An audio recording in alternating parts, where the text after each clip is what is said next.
Hello, everybody. We're going to do a review problem for Chapter 12 in Cost Accounting, AC243.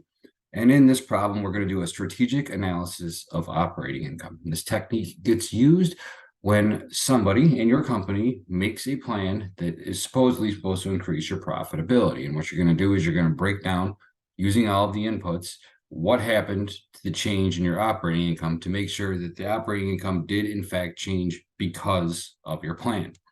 For this example, we're going to be Tauntaun Outdoor Gear. We manufacture fur-lined Sub-Zero sleeping bags. Last year, we took a loss. Not good. Something's got to change, and we had to come up with an idea of how to become profitable. Somebody in management suggested that the price that we were selling our bags for, which right here is $60 per bag, is well below our customers, if you will, propensity to pay, how much they'd be willing to pay for a sleeping bag. We should increase, according to the plan, our selling price to 90 bucks. Yes, we kind of realize that laws of economics state that as the price of something goes up, demand for it will go down. We're expecting to sell a few less sleeping bags than we did before, but that increase in price will lead to more total revenues. And not only that, because we're making more bags, we should use less materials. We should save on all sorts of costs, and hopefully our profitability, our gross profit, our contribution margin, whatever metric you want to use, should increase because of this change. We're given a bunch of information to work with, like how many sleeping bags we produced and sold during the last year and the current year, what the price was. There's our price increase. The quantity of materials, in this case, yards of fabric to make the sleeping bags that we used in the prior year and in the current year, and what we paid on average for a yard of materials to be used in sleeping bag production. Underneath that, we have our manufacturing capacity in sleeping bags. And for some instances, it makes sense to do this based not upon the actual number of units you produced, but what your capacity is. Why would that be? Well, imagine that we are producing right now in a place that we rent and that all of our employees are paid on salary. If we produce 16,000 units instead of 19,000 units, it's not like it's going to lower our rent, or it's not going to lower the salary of our employees that are guaranteed and fixed. We are paying to rent a place that's big enough to make 25,000 units. We are paying our employees who are skillful and know how to use all of our machines enough money where they could theoretically produce 25,000 units. So to base labor and overhead costs, or other manufacturing costs, on the volume that we're producing in this case would be fallacy, because we are paying not in a variable way for all of these costs, but a lot of our expenditures are fixed. So for our manufacturing capacity in sleeping bags, we're going to use that to analyze how much we would have to pay in conversion costs, our labor costs, and our overhead costs to hypothetically make one sleeping bag. And because we're provided with our total conversion costs for each one of the years, and we have the same amount of capacity, we can see right here that our conversion cost per unit of that capacity increased from $22.50 up to 24 bucks. The same concept applies to selling and customer service. We've had the capacity for 400 customers to support after we finish manufacturing this and the selling process, and in supporting them, making sure that everything is right with their sleeping bags via customer service after it's done. We can see here that the total cost that we paid for selling customer service went up a little bit from the 2022 business year to the 2023 business year, and therefore our cost per customer also increased just a smidge in terms of capacity. We actually had an increase in customers, but we don't care about that for this instance because these costs are more or less fixed, and we are going to base our cost per customer not on the actual number of customers we have, but on the amount of customers we could support with the cost that we're paying, and that has not changed in this instance. So first things first, what are we going to do to start this process off? We are going to start by doing a strategic analysis of our operating income. We got to figure out what our operating income is. So we got a comparative income statement, if you will. Let's figure out what sales revenue, our operating costs, therefore our total costs, and our operating income were for these 2 years, so we can figure out what the change was. So for sales revenue in 2022, the question tells us that we produced and sold 19,000 sleeping bags, and we did so at $60 a piece. 19,000 times 60 tells us that in the prior business year, we did $1,140,000 worth of sales revenue. In the current year, we had 16,000 bags produced and sold times a $90 selling price. And that comes out to $1,440,000 worth of sales revenue. So our revenue went up. Hopefully our cost did not increase at that same rate, which is a $300,000 increase. And therefore it increased our operating income. Well, let's figure out what our costs were for the 2 years. In 2022, we had material costs equal to the quantity we used, 81,700, times the $625 we paid on average per yard. We incurred $510,625 worth of material costs last year. Well, what about this year? During the current year of 2023, we used 68,000 yards of material. We paid an average of $650 per yard. That comes out to $442,000 with material costs. So our material costs actually went down, which kind of makes sense because we made 3,000 less sleeping bags than we did during the prior year. What about our conversion costs? We are basing these on a rate based upon our capacity. We could have made 25,000 bags in the prior year. Therefore, if we multiply that 25,000 times the 2250 conversion cost per unit of capacity that we had, that comes out to 562,500. In 2023, we've got 25,000 was still our capacity. Now our cost per unit of capacity is up to $24 per potential bag that we could make.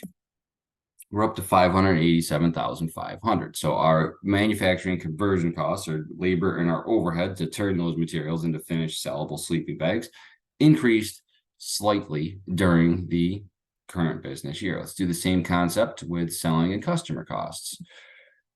Our capacity, the number of customers that we could potentially handle in 2022 was 400. Our selling and customer service cost per customer of capacity was $200, which means last year we incurred $80,000 in selling and customer service costs. What about this year? Well, we can still handle enough volume for 400 customers with the staff that we have in our sales and customer service departments. But now the average cost per customer in terms of potential customers and capacity is up to $210, which means we would have spent $84,000 on selling and customer service costs. So what happens to find our total cost? We just add up our three components: our materials, our conversion costs, and our selling and customer service costs. And that comes out to be $1,153,125 that we paid in total costs last year. What about during the current year?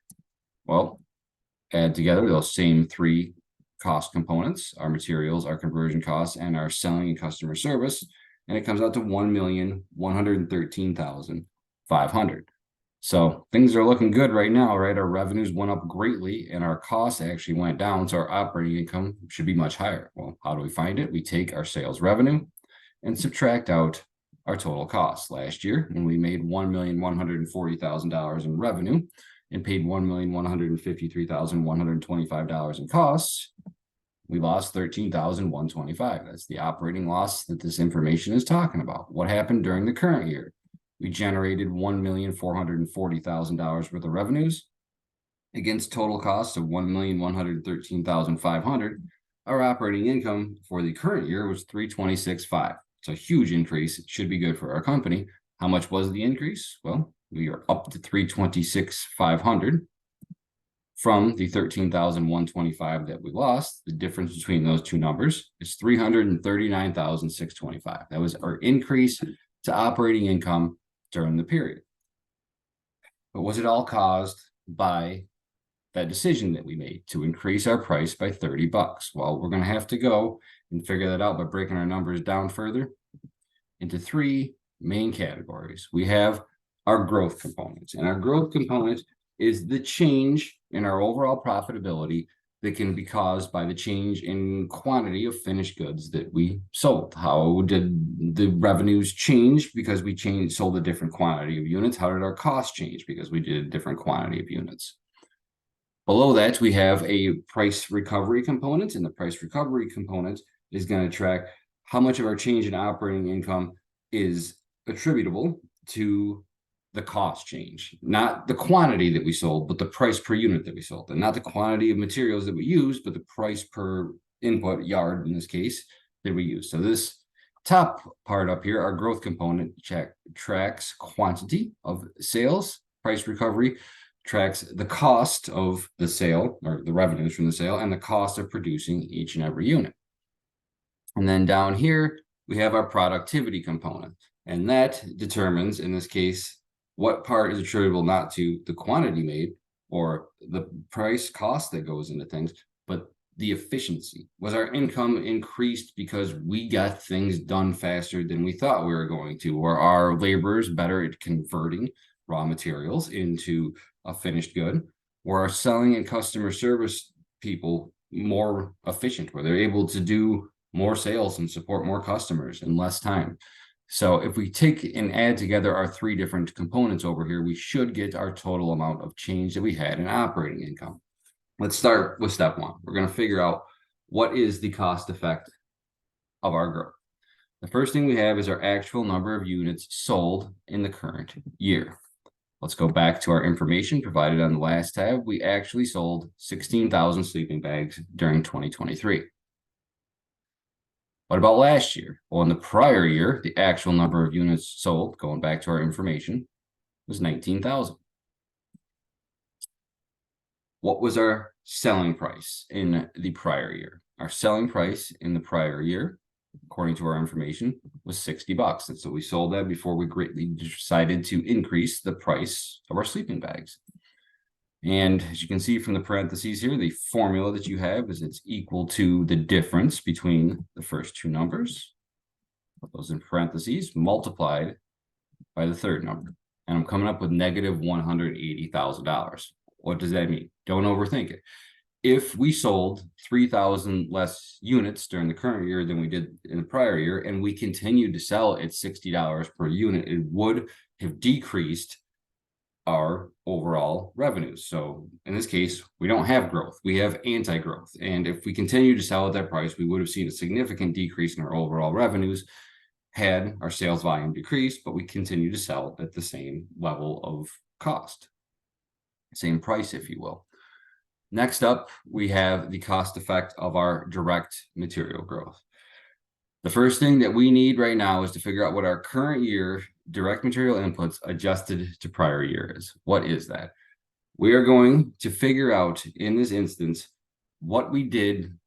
We rephrase that, how many materials we needed on average to produce one unit. And if we kept that rate up, we used the same amount of yards of fabric for each sleeping bag that we made, what we would have used in terms of quantity of materials during the current year. So to figure this out, what I'm going to do is first figure out what was the average amount of materials that we used per sleeping bag last year. How would I find that? I would take our actual materials from last year and divide it by the number of units that we produced. That would give me the rate that we had, how much we had in materials per sleeping bag. And I'm thinking that's coming out to 4.3 if I'm doing that correct in my head right now. We would have had 4.3 yards for each sleeping bag. Well, let's multiply that rate now by how many we actually produced during the year, which is 16,000. So if I go to the cell that I want to input, I'm going to say that this equals, open a parenthesis, go back to my information, take the amount of yards that we used, divide it by the number of units that we managed to produce, in this case, those 81,700 yards last year. And that first part of the formula will give me our average quantity of materials used per unit last year. And assuming that we had that same efficiency, the same amount of materials that we used per unit last year, multiply it by the current year's production, and it gives you what you should have used for materials if you were equally as efficient as last year using the same amount of materials per unit for your current level of production. What was our actual direct material inputs used in the prior year? We go back in and we see that it was 81,700. Last thing we have is our direct material input price in the prior year. We'll go and grab that information from over here. And our input price for direct materials, how much we paid per yard of material, was $6.25 in the prior year. So now, using the same setup that we did before, first number minus the second number in parentheses, times our price per unit, we're going to get our cost effect of direct material growth, which was negative $80,625. Well, what does that mean? It means we're making less bags this year. We should be using less materials. And in this case, again, we don't have growth in the size of the company's sales. We have anti-growth. If we were as efficient this year as we were last year, and we had to pay the same exact price, that decrease in the amount of units that we are producing should have led to an $80,625 reduction in our material costs. So what are the cost effects of our growth component? Well, direct materials, we just calculated. It's $80,625. For our manufacturing and conversion costs and our selling and customer service costs, we base these upon not the actual level of production that we had, but how many we hypothetically could. Again, assuming that the vast majority of our manufacturing costs and our selling and customer service costs are all fixed, so quantity produced shouldn't matter. And I gave you a note up here that says manufacturing, conversion costs, selling costs, and customer service costs will not have any change for growth as long as we had the capacity last year to handle the number of units that we produced this year. And if we go back over, we see that last year we had capacity for 25,000. We still do. Both of those numbers are way more than the number of units we actually produced in either year. So growth would have not caused us to take on any extra fixed costs. Like we already had the resources that we needed to make our units. So these are both going to be zero. And I'm going to be kind to y'all and keep that consistent in here. I'm not going to give you a question where we have to account for increased capacity. The size of our relevant range changes. For the cost-effective growth, the only cost effect that you're going to have is the change in your one true variable cost, your materials. So just add up the sum of those three numbers above, and it comes out to be negative $80,625. So let's have the offset right here.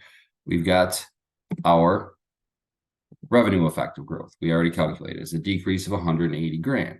We have our cost effective growth, which was a decrease of 80,625. We can now find the difference between those two numbers. I'm going to add these together right now because that bottom number is a negative number. No, I'm going to subtract them, excuse me. There we go. And it comes out to negative 99,375. What does that mean? That means if all things were consistent from last year, if we paid the same price for materials, if we use the same quantity of materials per sleeping bag that we made, if we sold each sleeping bag for the same amount, that decrease that we had in sales volume of 3,000 units should have led to a decrease in our operating income of just under $100,000 at 99,375. Let's go on to our other components that we have over here. The second one is our price recovery component, which is tracking the effects of the cost or revenue per unit rates that we had. So let's start with our revenue effect of price recovery.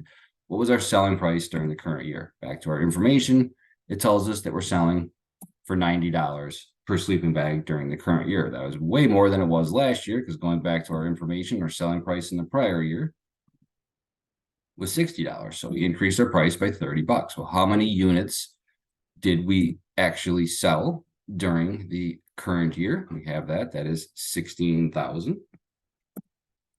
And using that same theory we had before, find the difference between the two numbers. That'll be our $30 per bag cost increase, and multiply it by the actual number of units that got sold during the current year. And that comes out to 480,000. Which means we can attribute $480,000 increase in our revenues to that increase that we had in per unit sales price. Let's do the same concept for materials. Our input price for materials in the current year. We go back to our information when it equals and head over there.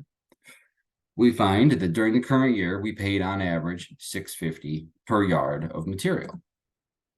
In the prior year, going back over, we paid $6.25 per yard of material. So our cost per yard went up during the current year. Well, let's multiply that by our current year direct material inputs adjusted to the prior year's efficiency. We already calculated that above. That was the 68,000. Hey, that's not what I wanted. in the wrong cell. Hold on one second. Let me fix this. There we go. That is the 68,800 that we had calculated from up above. For the level of units that we produced, assuming that we're going to remain as efficient as we were in the prior year, that extra 25 cents that we paid per unit should have caused us to pay an increased cost using the same formula. First two numbers, difference times the third number of 17,200. If we maintained the same level of efficiency to make these 16,000 sleeping bags that we had last year, our increase of having to pay more for materials should have caused us to incur $17,200 worth of extra costs. Moving on down the line to our manufacturing conversion costs, our price per unit of capacity in the current year, according to our information, going back over, was tap my on here. Manufacturing conversion, our cost per unit in the current year was $24.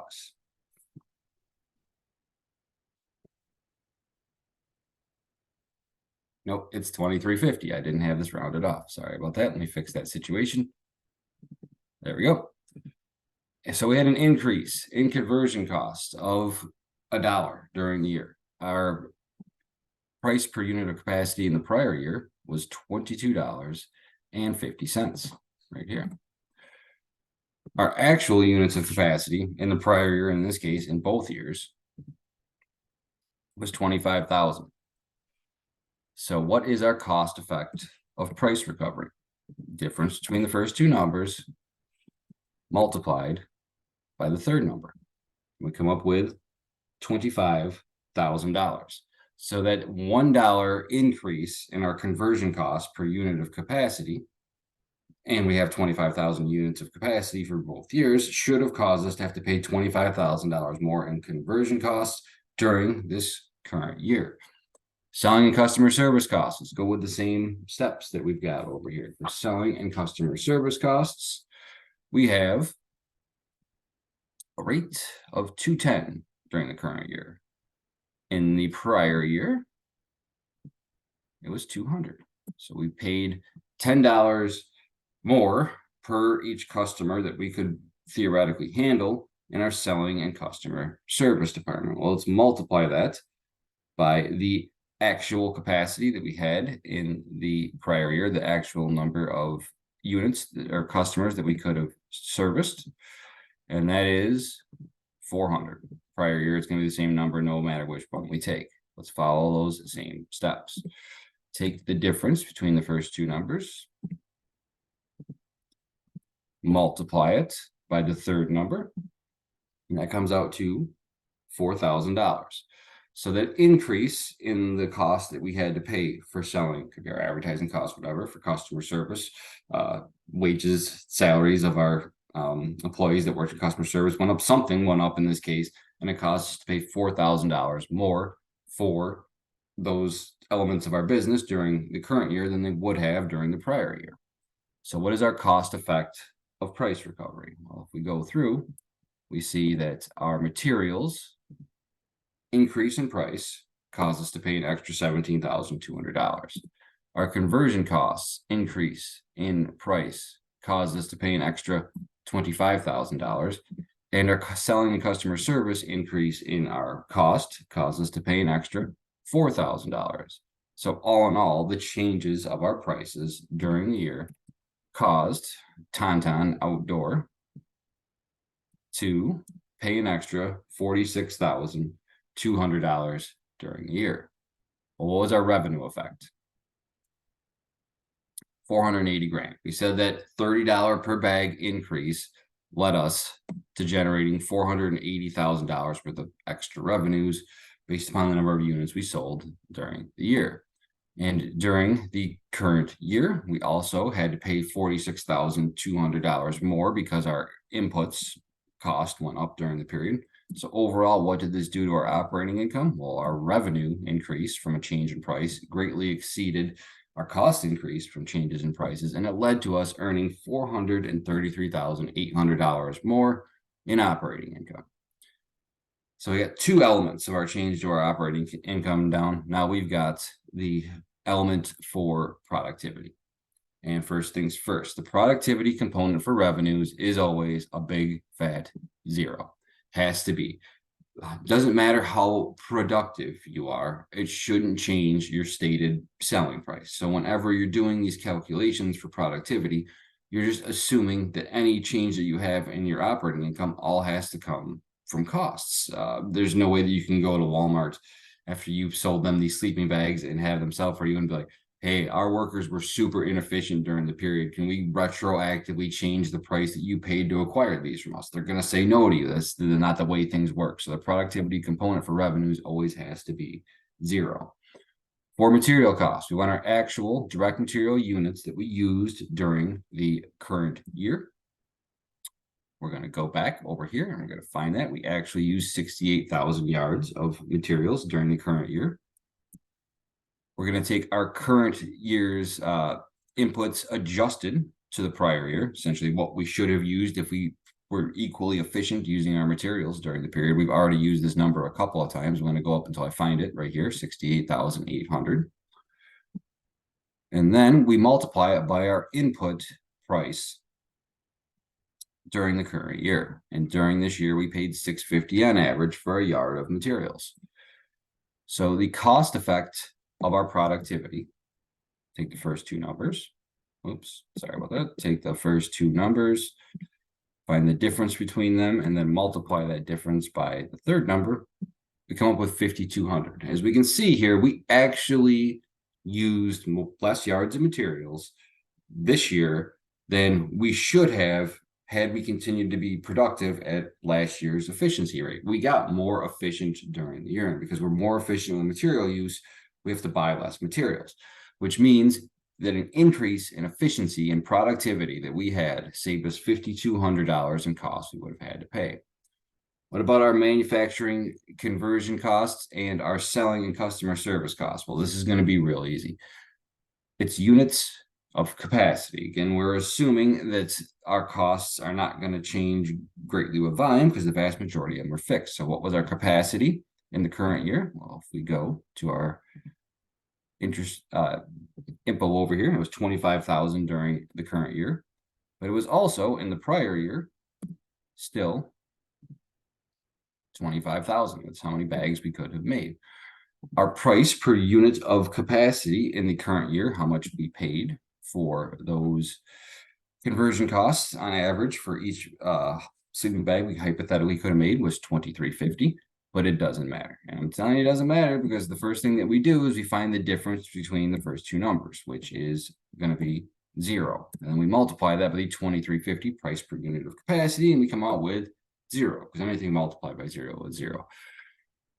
Productivity component in this case is irrelevant because we're not operating at capacity. If we had a point where we thought our capacity was going to be 25,000 and then our people got more efficient and they managed to find a way to exceed what we thought was our relevant capacity, then you would have a cost-effective productivity. Or if you rented a bigger facility, you bought new, more efficient machinery, you paid for extra employees to increase your capacity, then you would have a cost-effective productivity. But in this case, none of those apply. So we're going to have a cost-effective productivity for manufacturing costs is a big fat zero. And the same thing's going to happen with selling and customer service. And I know that because in both years, we had enough talent on hand, if you will, to have, I hit the wrong one, but I'll be thorough and fix it. But it's going to be 400 regardless. We had enough talent on hand to handle 400 people. Our price per unit of capacity in the current year was $210. But because we didn't change our capacity, we didn't have to take on any extra fixed costs in order to increase our ability to make output, or we didn't decrease our fixed cost by reducing our capacity, either or, we're staying the same. There's no cost effect to be had there. So all in all, our cost effect of productivity is going to be equal to the $5,200 savings we had from material efficiency. And we're going to have a zero for the other two. So this is going to be equal to the sum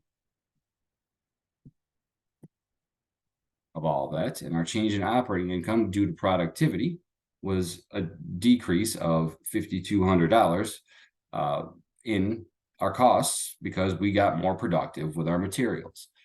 So now going back over to our change in operating income, the last tab that we have, let me blow this up to make it a little bit bigger so it's more readable. What were our income statement amounts that we had in 2022 for these two terms? Well, looking at it right now, we had, going back to the very first tab that we did, $1,140,000 worth of revenues in 2022. Bring that number over. Our total operating costs in 2022, wrong tab, were $1,153,125. And that led to us, since revenues, or income, excuse me, is always determined by revenues minus operating costs, to come up with a $13,125 operating loss in 2022, the number that we had. I'm going to go over the right-hand column. Our income statement amounts in 2023, going back and grabbing those numbers from over here. We had $1,440,000 worth of revenues in 2023. Our operating costs in 2023, we've already calculated to be $1,113,500. So the difference between these two is $326,500. That was a great increase in our operating income. Now let's figure out why it happened. The revenue and cost effects of our growth components. We calculated those on the last tab. Our revenue effects of our cost component of growth was $180,000 to the negative. Our operating costs changed because we had growth, or in our case, anti-growth, are going to be a decrease of $80,625.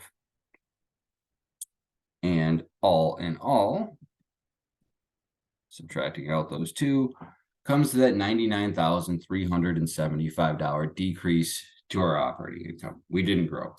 If everything else remained the same, we would have had an even bigger operating loss if we continued to sell at the same price and had all of our other costs change as it was, because we didn't have growth. We had a decrease in our amount of units sold. For the revenue and cost effects of price recovery, we calculated these two as well. That's going to come out to be, if I can hit the right tab,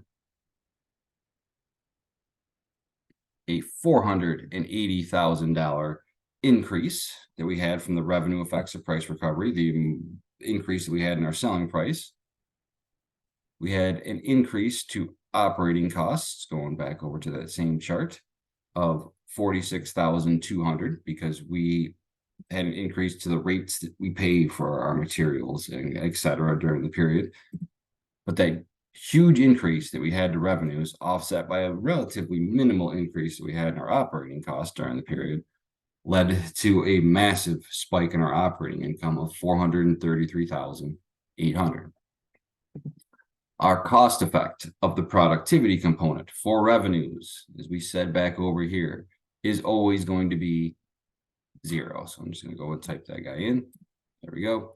What about the cost effective productivity in terms of the cost that we pay to produce those sleeping bags? Well, we see down here that we actually got more efficient with our materials, and that saved us $5,200.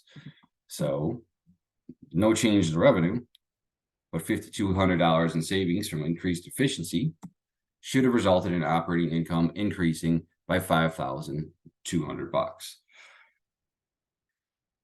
If we go and we find the sum of what we had before plus our 3 components of change, so I'm going to take the sum of everything in column B and through column E and hit enter, you're going to see it comes out to be the same number. So what was the rationale for our revenue going up? It wasn't because we sold more units, and we had 0 for our increase in revenues because of productivity, because it's always going to be. So the real reason that our revenues went up is because our price changed. We had a huge increase to the sales price that we had for each unit, and we still sold we sold less, but it was still enough quantity that's selling fewer units, but for more money each unit led to a spike in our revenues. What about operating costs? Let's apply the same concept over here. We take the sum of what we had before and the three changes that we had for our three different components. We come up with what was our actual operating income cost. So our numbers are going to work out in that regard. What was the reason right here that we had such savings in operating costs in this instance? Well, we had all small savings in operating costs in this instance, I should say, is we produce less units. The revenue and cost effects of growth, making less units, allow us to save a whole lot of money on materials that we wouldn't have had to pay. And the decrease, excuse me, that we had in costs outpaced the increase that we had in costs due to price. Not only that, we got more efficient on top of just needing less materials in general to make less units. We got even more efficient with materials, which also resulted in more cost savings, led to our costs decreasing during the period. So for operating income overall, we're going to go through and we're going to check all those numbers to make sure everything is adding up correctly. And it does. We come out with our actual amount of income that we had for 2023. For the change in operating income that we had, we're up to 326.5 from what we started at. That's 339,625, the same number that we had down here at the beginning of this question. So what's the point of all of this? Well, how did we start? Back in the beginning, we said that we were going to greatly increase the selling price of our sleeping bags, knowing that it was going to lead up to us selling less units. But if we sold similar quantities of units at a much greater price, we would have had an increase in revenues that more than offset our increase in cost. Is that what actually happened? Instead, was this caused by the fact that there was just a huge change in demand for our product? No, because we have negative numbers over here. Was this caused by the fact that we got more productive? We found a more efficient way to make our product, which would have increased our income instead of that spike that we had in our price? No, absolutely not. Where is the big number at? It's right here.